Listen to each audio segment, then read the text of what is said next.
और आज से उत्तराखंड पुलिस की नौकरी से शेर सिंह रिजाइन करता है। ভারতের রাজধানী দিল্লির যন্তর-মন্তর এখন শুধু শিক্ষার্থীদের বিক্ষোভের কেন্দ্র নয়, ধীরে ধীরে এটি হয়ে উঠছে সরকার বিরুদ্ধে প্রতিবাদের প্রতীক। জাতীয় পরীক্ষার প্রশ্ন ফাঁসে অভিযোগ ঘিরে শুরু হওয়া আন্দোলনে প্রতিদিনই নতুন নতুন ঘটনা যোগ হচ্ছে। একের পর এক সরকারি কর্মকর্তা পদত্যাগের ঘোষণা, সরকারের সমালোচনা এবং বিভিন্ন শ্রেণী পেশার মানুষের সংহতি আন্দোলনকে আরও আলোচনায় এনে দিয়েছে। এরই মধ্যে মোদী সরকারের মন্ত্রিসভার সদস্যদের পদত্যাগের ঘোষণার পর এবার আন্দোলনের মঞ্চে দাঁড়িয়ে চাকরি ছাড়া ঘোষণা দিলেন এক পুলিশ সদস্য। अगर हक की लड़ाई लड़ना बागी होना है तो हाँ है हम बागी। और आज से उत्तराखंड पुलिस की नौकरी से शेर सिंह रिजाइन करता है। নন ইনভার্টার এসির দামে ঘরে আনুন বিদ্যুৎ সাশ্রয়ী ইনভার্টার এসি।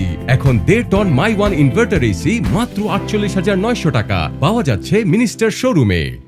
তিনি উত্তরাখণ্ড পুলিশের কনস্টেবল শের সিং। শনিবার দিল্লির যন্ত্রমন্তর ককরোচ জনতা পার্টি সিজেপি নেতৃত্বাধীন শিক্ষার্থীদের সমাবেশে উপস্থিত হয়ে তিনি জানান, আন্দোলনের সঙ্গে একাত্মতা প্রকাশ করে প্রায় 15 দিন আগে তিনি পদত্যাগপত্র জমা দিয়েছিলেন। যদিও সেটি এখনো গৃহীত হয়নি। ছুটি নিয়ে তিনি আন্দোলনের মঞ্চে যোগ দিয়েছেন।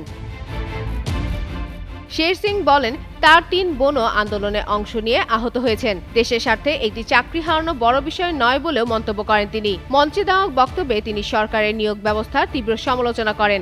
তার দাবি, উত্তরাখণ্ডে বিভিন্ন নিয়োগ পরীক্ষার প্রশ্নপত্র সহজেই ফাঁস হচ্ছে, যা দুর্নীতির ভয়াবহ চিত্র তুলে ধরে। তিনি দেশের সবার জন্য অভিন্ন শিক্ষা ব্যবস্থা চালুরও দাবি জানান।